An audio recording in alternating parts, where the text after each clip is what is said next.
Welcome to the Garage Gym Athlete Podcast, where we talk about fitness, health, and anything to help you become the most optimal human beings. Let's dive into it. All right, ladies and gentlemen, welcome to the Garage Gym Athlete Podcast. Jerred Moon here with Ashley Hicks and Joe Courtney. How's it going? Going swell. Much more awake than normal. Yeah, we're recording much later in the day, so Joe's It helps always us West Coasters. I'm still Joe's always drinking in coffee. way different time zones than where I live. Always. Always. Even when I move, he moves like somewhere else that's even further. Yeah. You came to the East Coast. I went to the West Coast. Yeah, that was. He doesn't like being close to you, apparently. No. Yeah, there was one time where we could have both been on the East Coast, and then he moved to California. All right. So let's get into it today. We are talking about intermittent fasting because we had some people post in the group recently. There's this new study that came out, and we kind of pulled old research, new research. So what's the new one called, Joe? I think it's intermittent energy restriction for weight loss. And the new one's for weight loss. Right. Yeah. And then there's an old one that says and weight loss. So Right. Clearly researchers don't have that much variance in how they name things or just creativity. Well, and then there are other studies I even pulled that are more recent, as recent as like April, but it's actually really hit like headlines almost everywhere. If you do follow fasting or if you're in the social media world of health and fitness, you probably heard about it. And even like CNN had some reports, and like Time and like all these bigger names, and they were kind of just saying intermittent fasting is useless. Why do it? Doesn't make any sense. You shouldn't do it.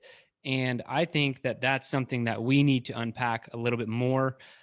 We can talk about these different studies and kind of what some of the takeaways were, and I'll open with that here in just a second. But ultimately, we're going to be talking about what we've seen with intermittent fasting in general, caloric restrictions, and what we've kind of unpacked ourselves. So we're going to very practical approach to intermittent fasting. Who should do it? Who shouldn't do it? Is there any benefit to it? We want to kind of answer this from a coaching standpoint as opposed to just a scientific standpoint. So we're not going to spend as much time on the study. If you guys want to pull things out from the study, feel free. I'm not gonna stop anybody if you want to pull things from the prep that we did and everything. But ultimately, when they looked at these studies, when they look at energy restriction versus intermittent fasting or intermittent energy restriction, the conclusion is not that fasting doesn't work. It's just that it's right on par with caloric restriction in the results. And that's what these studies are saying. They're saying you could just count calories, be in a deficit, lose weight. And they're saying intermittent fasting is pretty much just as good as that. One's not better than the other. In some of the newer studies, they didn't just look at weight loss, though. They looked at a lot of blood markers. So like cholesterol and a bunch of other markers that ultimately just said same thing. Like they're the same. And there's not really one benefit over the other. And so that leaves some of our athletes asking, why do it? Should we do it? Is there any benefit to it? Where's the magic? And I think those are kind of some of the things that we want to unpack today, talk a little bit more about intermittent fasting. If there are any magical things that you should be factoring into, your health journey here. But I'll let you guys open with anything maybe you found from the study or thoughts in general about intermittent fasting and caloric restriction. Actually, you can go first. So I think the big takeaway for me overall was just what you said. So they both can work. And then for intermittent fasting, one of the things I pulled out or saw when I read this, one of our studies was just that they found that intermittent fasting had more of an adherence, I guess, to stick with it. What they were finding was some people were not adhering or motivated enough to stick with the daily caloric deficit, if that makes any sense. So for me here, it's more of a bout of you have to figure out what is going to, if you're utilizing a tool, let's say if for weight loss, if you have a goal, I think you should stick to something that that you can do or that, works better for you mentally. Because I know that is a huge thing, right? For me, weight loss is, yes, you adhere to a plan or you stick to a plan, but a lot of it can be mental too. And so if mentally, that time window works for you, that's great. Now, what I would caution people with, and what I have seen with intermittent fasting, this was huge when Scott was deployed and the boys were working out twice a day and whatnot. And so they were trying to, tone up, lean up, and the guys were fasting, and they do, a 16-8 fast, and where they were eating for 8 hours and fasting for 16. And what would happen though, is they would eat whatever the heck they wanted for 8 hours. And that's the thing that I feel like intermittent fasting can get sticky with, because if you are not watching, as especially for the guys, they're eating DFAC food, so there's that. But I mean, like, if you're just eating anything off the street, whatever you want, I don't necessarily think fasting is the way to go there. Like, I think it is it's null and void from that. Before I keep going, there's so much more I could say. Joe, do you want to add on to anything I said? So first, the adherence to what's going to be best for your goals is one of the studies that the older one that I looked at is that more people were likely to continue using the dietary restriction than they were intermittent fasting. So it's kind of one of those intent on what you're going to do. But I know that I don't know if we've ever told people that if they want to lose weight, the first thing we've said is to do intermittent fasting. I think one of the things we've always talked about is quality of food. So going back to what you're talking about with the guys, they were just eating whatever they wanted for 8 hours. And really, the first thing you should be focused on is quality first, versus before you're getting into any sort of magic protocol, magic fad thingy. So I'll just let you continue with whatever you got. Well, so our protocol has always been, if people want to lose weight, the first thing we do, cut out liquid calories. Like that's number one. After that, it's tracking either a day or a week worth of food. That way they can realize what they're eating. Then we move to a macro plan, and then intermittent fasting could get thrown in there. So intermittent fasting has never been our one strategy. But it's not that it's effective or ineffective. It's just as effective as caloric deficit.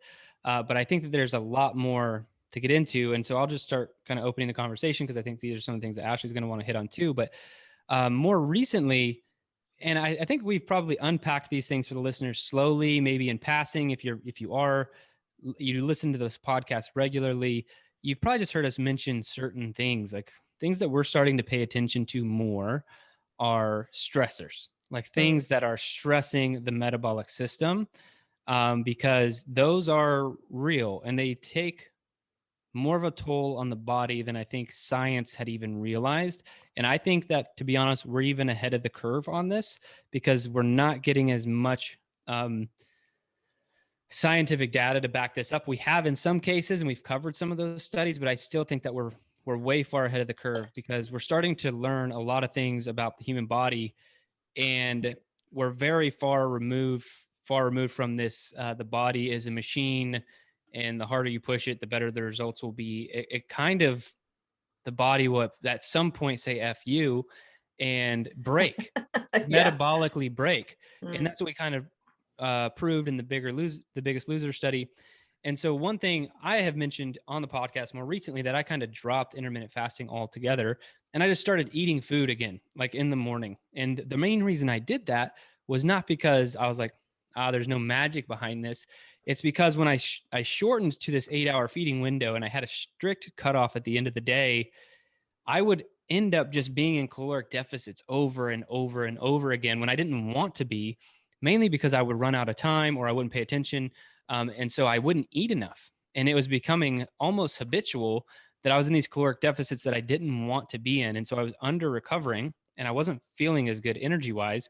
And I was like, how about you just start eating breakfast again? And so I did. It's a simple solution, but I think the problem with these stressors go a lot deeper. And we could talk more about that, but I've given up on it because I'm not in the I don't want to be in a caloric deficit. And so I'm trying to do things that are just going to help me recover, feel better, and give me the appropriate amount of energy I need for my day. Yeah, for sure. I think sometimes too, a lot of people try to utilize Joe. I saw this. So you can jump in here too and interrupt me, but lots of people try to use intermittent fasting too to like control like blood sugar in the morning and all sorts of stuff of like spiking your glycemic index with eating and whatnot. And while I agree with that to a certain extent, I think if you are at least digesting stuff for 12 hours, you're not, and it doesn't have to be 12 hours, but I'm just saying like you are giving your body time to digest stuff. I think you're fine when you go on. And just what Jerred said, like hormonally for females, I don't ever pretty much recommend intermittent fasting for a female, just because I'm also not a doctor. And that's the thing for us. Like we have to sometimes be careful with what we say. And I encourage someone like let's get some blood work done, see what's going on, see what is happening if you are already fasting, and see like how your body is responding to this. Because sometimes if you are fasting, especially again, I'm saying females because I have no idea for males, but it can actually mess you up worse than what's happening, if you already have issues. And that was one of the first things that both of my doctors, I've had two different ones, that they're like, are you fasting? Okay, do not fast. This is where you need to eat. This is what you need to do. And for someone who's never been a big breakfast person, like that can be a hard thing. Like I have to force myself to, either put collagen in my coffee or something to just immediately break that fast when I'm done with my little 12-hour window. But again, for longevity, like if we look at this, it's like, where is this putting people? Like, is this helping or is this hindering you? Joe, do you have anything? Yeah, I think if you have this bigger goal of weight loss, like that's kind of the lens of what these studies were looking at, just weight loss. You should look at fasting as kind of a smaller tool, not the one big tool that like it should be something to help you in the grand scheme of things, but not your one main tool that you're using to get this goal, because it can have a both good and bad effect to have you to work toward that weight loss goal. Whether it's okay, I have to fast because it helps me to, and overall my calorie deficit for the day, because if you want to weight loss, you're probably going to need to be in a caloric deficit, but you don't want to be in too much of a deficit. I remember talking to so many people about fasting, because like I either say that I'm either fasted or whatever, and they would always say, oh well, so I'm going to fast too, but I'm just going to skip like this whole meal and this and whatever, and like I'm just going to eat a little bit then, and like they're just skipping all these meals, whereas all I did was push my meals closer together. Like my calories didn't really change much. I just moved all my feeding in a smaller window versus So you're just saying skipping. they only eat like one meal a day versus Some, yes. So, there's been one or two people that Wow. I've talked to who will just do these super long fasts, and they just have a really, really long, a big meal or something, and then just go on about their day. And I'm like, okay, well, there might be some protocols that do that, but I don't think that's good for everyone. And you shouldn't just arbitrarily do this all the time anyway. So you need to think of fasting in like a specific regard as to why you want to do it. And, going to what Jerred like to ask people when it comes to like gym stuff or goals, and ask like 3 whys, like why this, why this, so that if you really understand why you're doing all these versus just like, hey, I'm going to fast. Well, why? Well, so that I can lose weight. Well, why do you think that's going to work? Well, why is fasting going to lose weight? Well, I'm going to eat less. Well, then maybe you should just eat less and not just solely rely on fasting. There's also, I mean, I know we have, we did fasting for a very long time. I did it 16/8 for a very long time. And I've only recently increased my window because my workout times changed, and just some of the working out that I've been doing, I've been wanting more energy before I work out. So I need to have actually a little bit of something before I work out. But let's see, what was I going to before that? I was losing my train of thought sometimes. Yeah. So one question we have fielded over and over and over again is if they want to do fasting and then they finish their workout, but they're still 3 hours away from their fasting window, what's more important, to continue the fast or to have a post-workout meal. And my response for years has always been have the meal, Yep. like, and that's because I think recovering from exercise is more important than whatever we're doing with fasting. And I think what happens, and again, part of why I hate the fitness industry and the nutritional industry is because the people that get the most like notoriety are the people who have like this really crazy like claim to their to their process or their method. It's like it's Liver King. yeah, Liver King. Oh gosh. Well, to be honest, so I mean, the dude is. I'm not gonna say anything negative about him. I'm really not. Like he's jacked. He's got his method or whatever. But you have to like. That's what it takes, right? Like that's what it takes for people to pay attention, and he has to have this like gigantic like following over this kind of one source.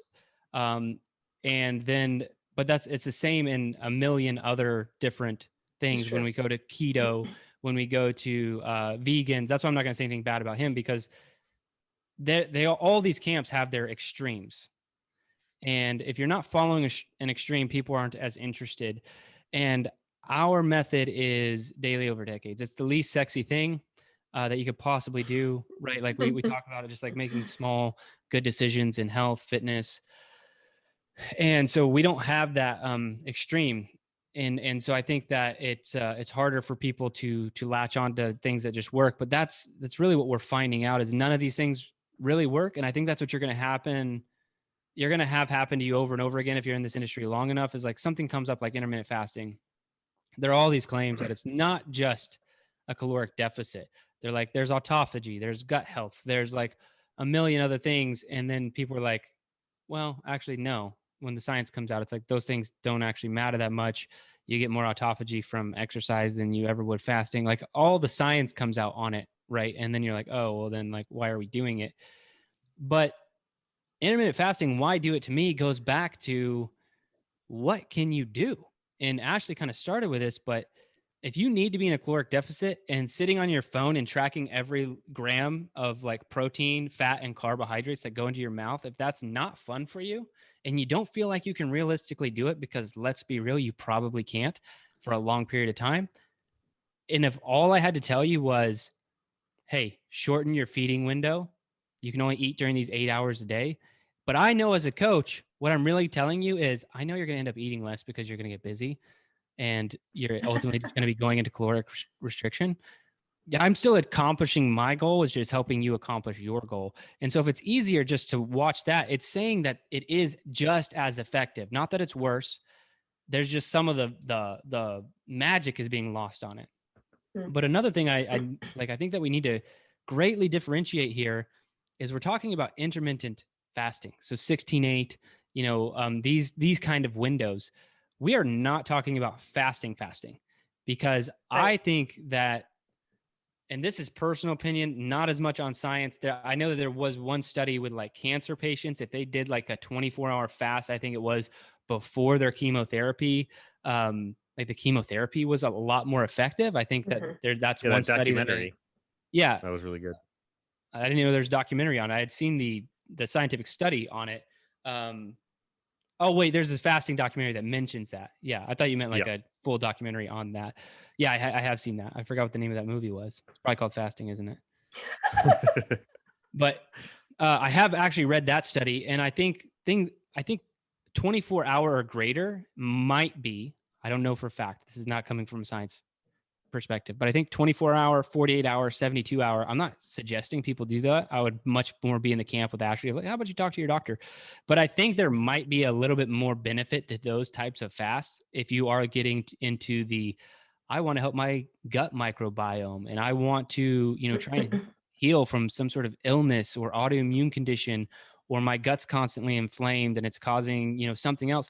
Like those might be great tools, but when you get into the 24, 48, 72, 5-day, 30-day water only fast, all these types of things, you're not talking to me anymore. because I can't, as a coach, tell you that that's a good idea. What I can tell you on this podcast is go research it. And then if you can find a medical professional that'll walk you through it, then maybe go for it. I do a 24-hour fast around once a month and then a minimum once a quarter. And really it's just like, I don't even have a good reason for doing it other than I want to. It's like a really like solid reset for me. I enjoy doing those, but like in a very infrequent manner, not something like not once a week, right? Not something that's going to happen over and over again. But then what you also have to assess, we go back to the stressors, is what I realized personally was I'm like, okay, I'm doing a sauna at night. I'm doing a cold plunge at some point during the day, a couple times a week. It's not every single day anymore.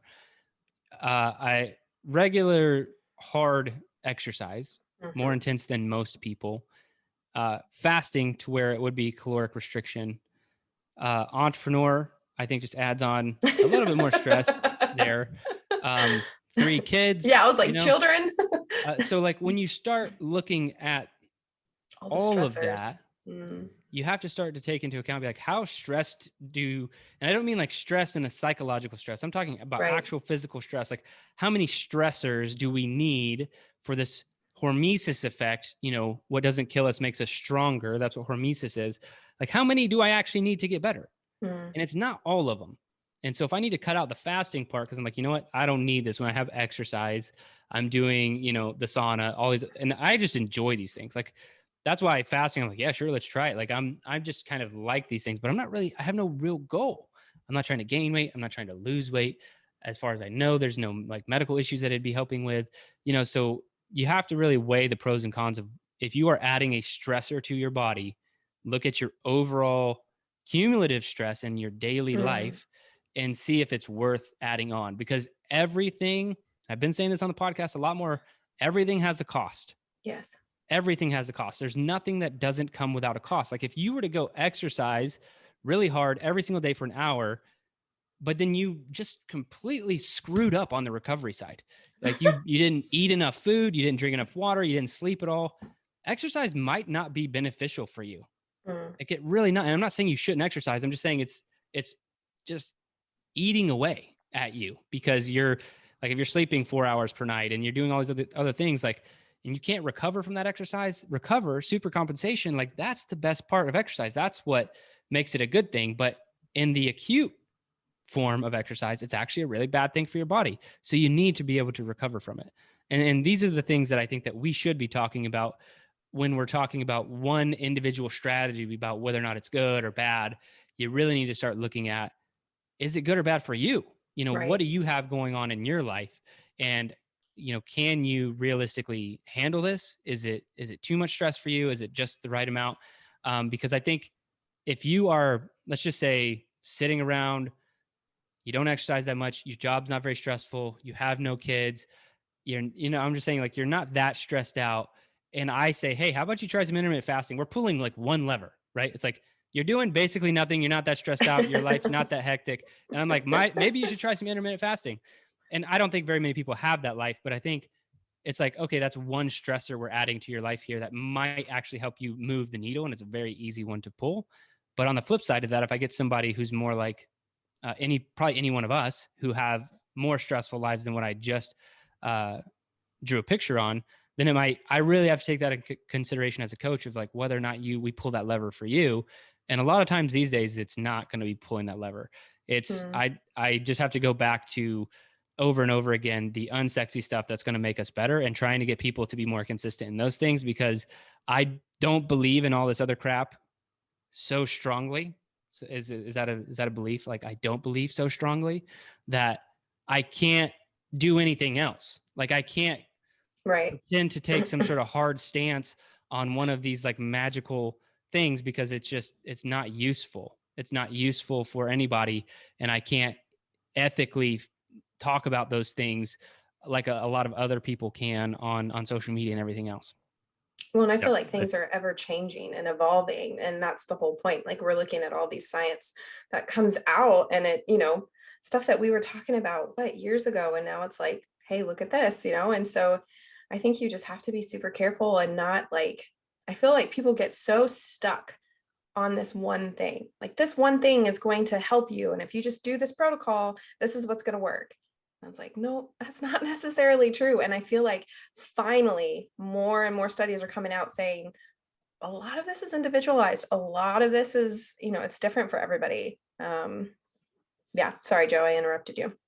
That's why I just think fasting is one tool in your toolbox, and you should have as many tools as you can to be as healthy and set yourself up for as much success as you can. And all of these, people who will, the influencers that will market these one specific things will tell you that way is the way, because that's kind of how, if they put themselves into a niche, that's how they do it. And then it also, honestly, it has to do with being an influencer and YouTube and like how algorithms work. Once people find a subject that like they get a hit on, they just keep beating that same drum just to get more views and just to get more traffic to whatever they're talking about. Even if they don't want to talk about it anymore, they just want traffic. And that's kind of how, that's just the nature of the beast of how the internet and social media and everything works now. So like, even if you see somebody that is widely successful and has this great body and all these things, and they just keep talking about one thing, they might only kind of believe in that thing, and they're doing other stuff they're just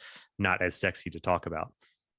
So having more tools in your toolbox and diversifying what you have to use, that's why we have all these book reviews and different studies that we go over. I think, last year the fiber, what was it called again? Fiber Fueled. Fiber Fuel. That's what I thought. Yeah, that was probably one of the biggest, eye-opening books, and that's made a huge change for us. And that's just about fiber. It's not sexy, but it's fantastic. Getting excited about my fiber intake over here. Yeah. And nowadays with fasting, I do just use it as a tool now. I'll do it every once in a while. I don't quite do a 24-hour one like Jerred does, but I will do an 18-hour or so one when I feel like my gut needs some help. I've got some bloat. I've either been eating like crap. If I go on a vacation or a fun weekend, when I indulge in stuff, I might come back and do a longer fasting period, and then like a zone 2 and things like that. So it is just a tool that I can use for that, but I don't use it to lose weight. So looking at it in this form of weight loss, I don't use it for that. I use it in the total picture of, hey, I need to get my gut right. I need to do these things, so that will set me up for other things that I want to do. And yeah. Well, and it's like all the headlines that came out too, because all the headlines that came out about this fasting thing recently, they're really just trying to straight up say, all you idiots have been wasting your time on intermittent fasting. It's stupid. Don't do it. It was all hype. It's not even what the scientific study said. It said it's just as effective as caloric restriction. So that's ridiculous. That's ridiculous. It's like if I came out with a study and it said, you can gain just as much strength using a kettlebell as you could a barbell. And I was like, barbells, anyone using a barbell last 10 years, dumbest person on the planet. Yeah. That's not what we said. They said they're just as effective. That's what the scientific study said. But then everyone, like, I looked at all the headlines. Like I pulled it up like on all these major news outlets and magazines, and that was all their headlines. And so now people in our community see it, and they're maybe not digging into it as deep, and they're like, this intermittent fasting thing, real stupid. But it's not that it's any less effective than anything else. And so the headlines are what kind of ruin things. Like another example, like I just got an email last week. I'm not going to say her name. It was from a top CrossFit Games competitor female. And she has a marketing agency now reaching out to people like us, like me, ultimately wanting her to push her products at some point. And I don't fault her for that. Like whatever, she hired a marketing agency. What these marketing agencies do, they kind of take your program and they push it to as many people as they can, influencers, people with podcasts and followings like us. And then they want you to sell their crap. They don't take 2 seconds to realize that selling your crap would be conflict of interest with selling my own crap. But anyway, the headline was, get your dream body in 10 minutes or less. And I was like, they got my attention. They got my attention from an anger standpoint. Right. So I click on it and I read the whole thing. I go to the page, I check out everything. And there's this legit top CrossFit female athlete out there. This is her whole like thing. Everything is 10 minutes or less. I can't even believe we're reliving this shit that we saw with like all those like at-home exercise videos like decades ago. They're coming back now from CrossFitters who are looking to profit off of people being short on time. So now they have their 10-minute body thing, their 10-minute ab thing. That person is exercising 6 hours a day and has been for years. And you honestly think their 10-minute system is like going to fix everyone's problem? It's bad. It's real bad. And so this is the stuff that we see each and every single day just on our side of things. And so no, fasting is not dumb. It's not ineffective. It's just the same level as a caloric restriction. And then I won't even unpack. I don't even know where I was going with a 10-minute like that. Just it blew my mind. Like where people want to take the fitness industry. It's sad, but it's also a product of the market. Yeah. Because these people wouldn't have anybody to sell to if everyone was just incredibly well educated and knew that those are bad decisions. But that's not where the general public is when it comes to health and fitness. Like 10 minutes, that's great. You said your program takes an hour. Theirs takes 10 minutes. See you, Garage Gym Athlete. Like, let's go to the 10-minute program. And good luck. And I just remember in ingredients, I think pretty sure it was the book Ingredients, and when he was talking about coffee, how they kept flip-flopping back and forth as coffee's good for you, coffee's bad for you, coffee's good for you. I feel like that's going to be similar with intermittent fasting, is that, you know, it was good for so long, and then now they're saying, well, it's pointless because you can just do this, but they're probably going to have a flip-flop down the road of there's going to be a new reason why it's good again. And it's just, a lot of times it's just based on how they shape the research and how they shape the study that they're doing.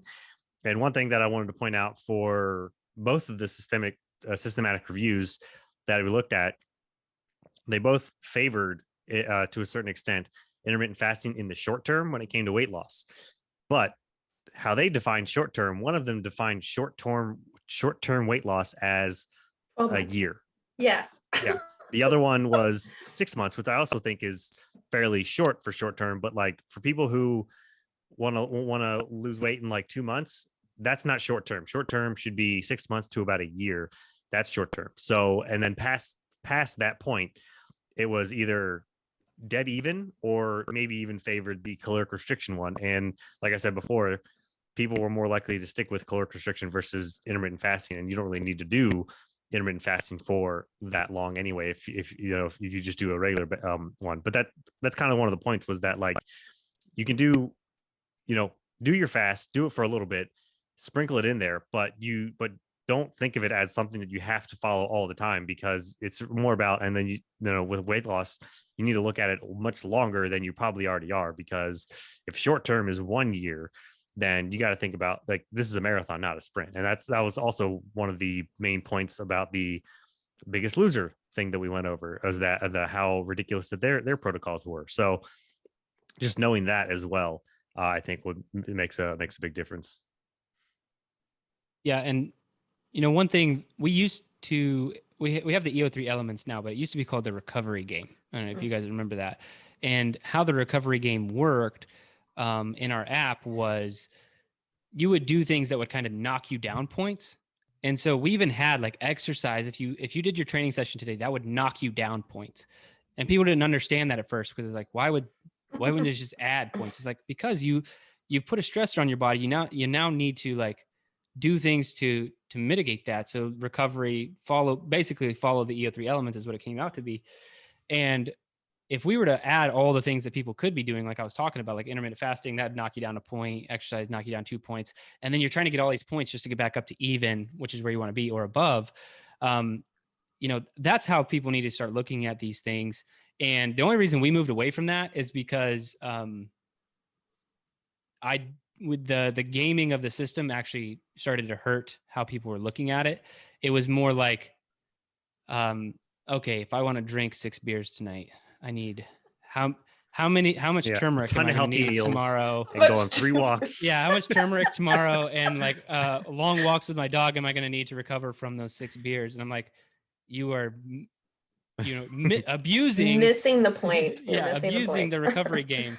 And that's what we were getting a lot of, like, questions wise and stuff like that, because that's not how it works. And I think we all know that. But I don't know. Hopefully, hopefully this conversation has kind of helped people. You guys have anything else? Like, I know Ashley, you have noticed a lot with, females and having coached them and everything else, that fasting might just not be the way to go for most people. Do you have any parting thoughts for females looking at this? Do you think that it should just be doctor only, or like experimentation, or just stay away from it? Like, what are your kind of thoughts on it, just as you sit today? I think you made a great point though about stressors. I wouldn't say that this is not for all females. I'm not going to sit there and say that. But if, like, a lot of things that, intermittent fasting attributes to is like adrenal fatigue and all sorts. So if you are suffering from some sort of hormonal imbalance, or you've just had a kid, or something that was like a big stress in your life, I would caution a female to start using like intermittent fasting, especially if you're breastfeeding, like stuff like that. Like that, you need to like look at the bigger picture there. I think too, like, if you need to give yourselves enough time to process the food that you ate the day before. But I think my whole thing has always been, I think you need to look at what you are eating and the quality of food that you are eating. That's always been my biggest thing for everything. I keep saying thing for everything. But I feel like that is more important than the fast. Now, if you need to utilize a tool in order to lose weight, I would say start with what we do first, like, which is exactly what you said, our steps. And then if we wanted to implement an intermittent fasting, I wouldn't start out with a 16-8 with a female. I would start out maybe with a 14-10, something like that, and go from there. But I also think that you need to be very aware of your body and know, like, if you all of a sudden you're crashing, or, you are not feeling up to par, and after you're doing this, then clearly that's your body's response of saying, stop. Like, I feel like you need to be very in tune with what your body is telling you to do. And I think this goes for men too. You could try this fast, and who knows, what if this gives you headaches all day long or something like that? And, it might be the body's response of saying, like, I can't handle this. So just be cautious, I think. But yes, if there's other factors that are, going on in your life, I think a doctor should be in the mix as well. So yeah, and I think I was gonna say, one thing I did notice when I was kind of like, okay, I'm done intermittent fasting for a while, I kind of got loose on both ends, and then I had to tighten it back up, because what happened was, since I was like, well, I'm not doing it anymore, if it was like 8:45 at night and I felt a little bit hungry, I would just be like, yeah, whatever, I'll eat something. Like, I wouldn't care, right? Yeah. But then if you wake up at 6 a.m. the next day and you want to eat first thing, I feel like waiting 12 hours between your last meal and the next meal, like your last meal of the day and then the first meal the next day, I really feel like that's just like being a good human.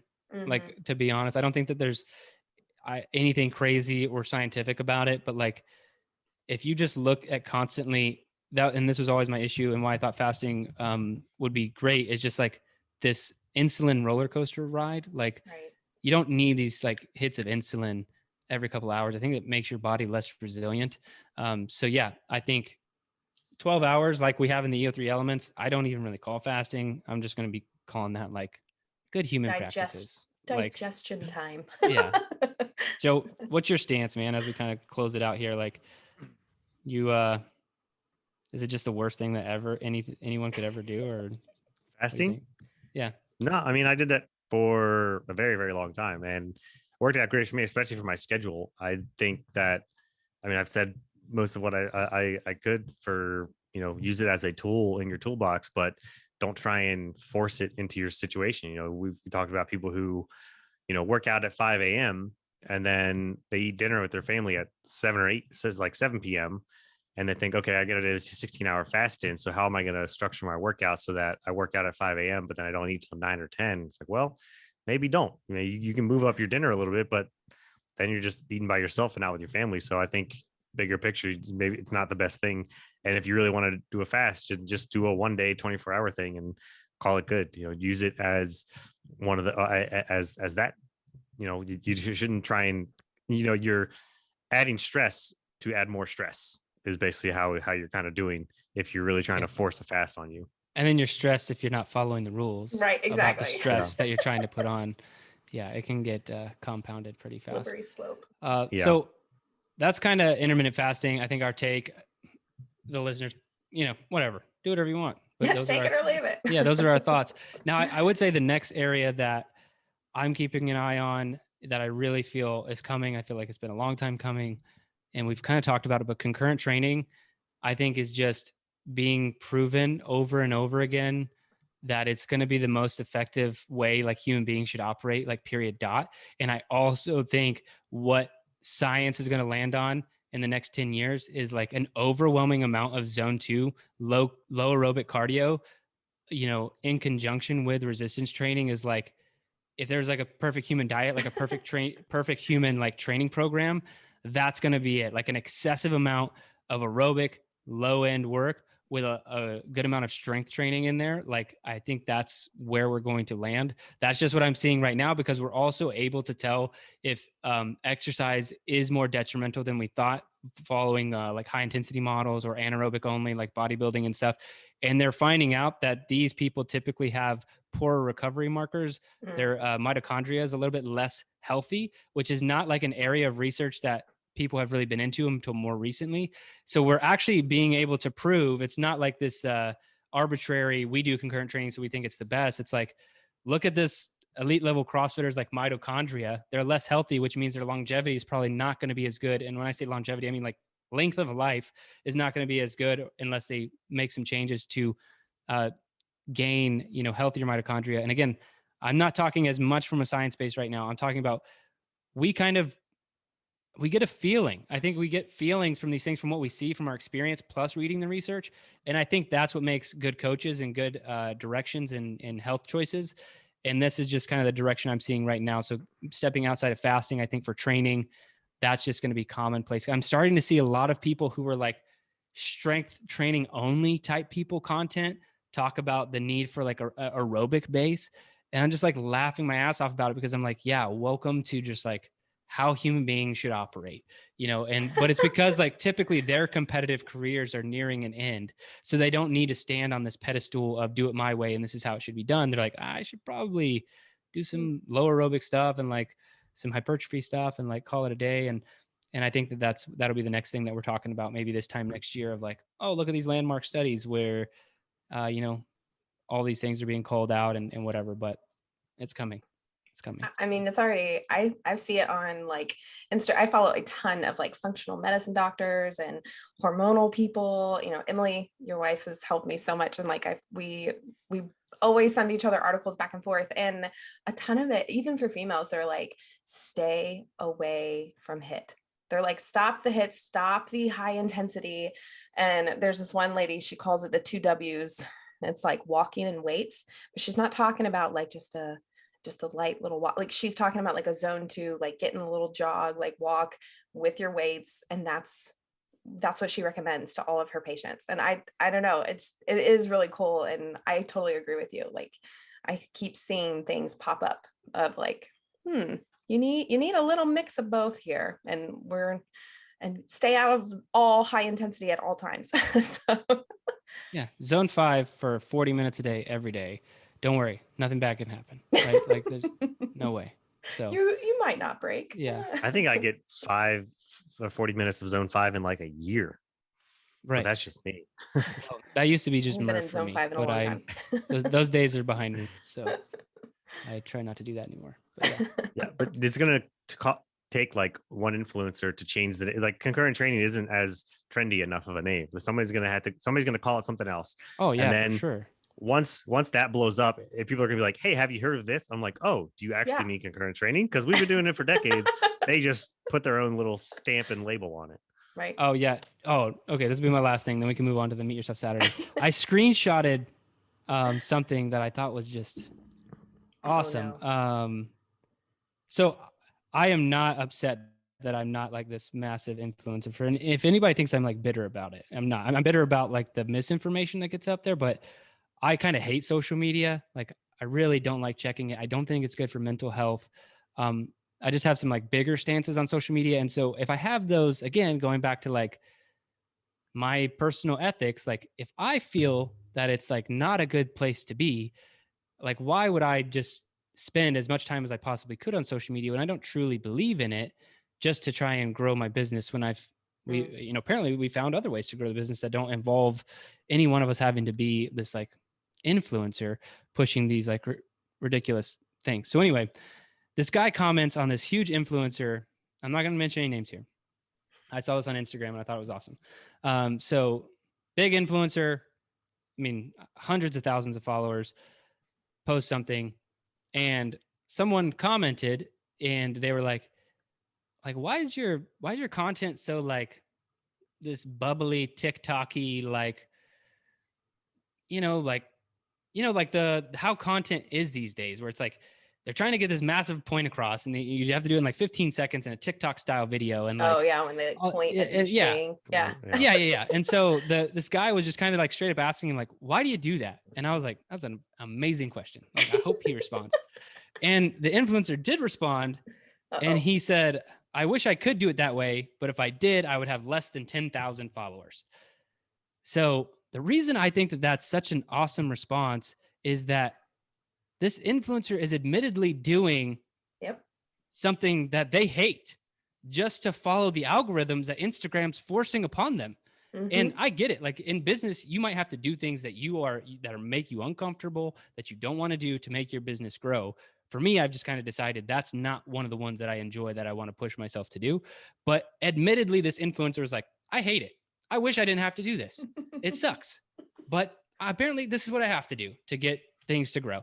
And I'm just like, that's it. Like that sums up everything right there. And it sums up what's happening in this world. So to your point, Joe, like, yeah, it's not going to be concurrent training. It's going to be, there'll be some crazy name for it, but it's ultimately just going to be someone trying to repackage the unsexy and give it a new name. And we can just kind of laugh at it and point at it and be like, yeah, that's concurrent training. So.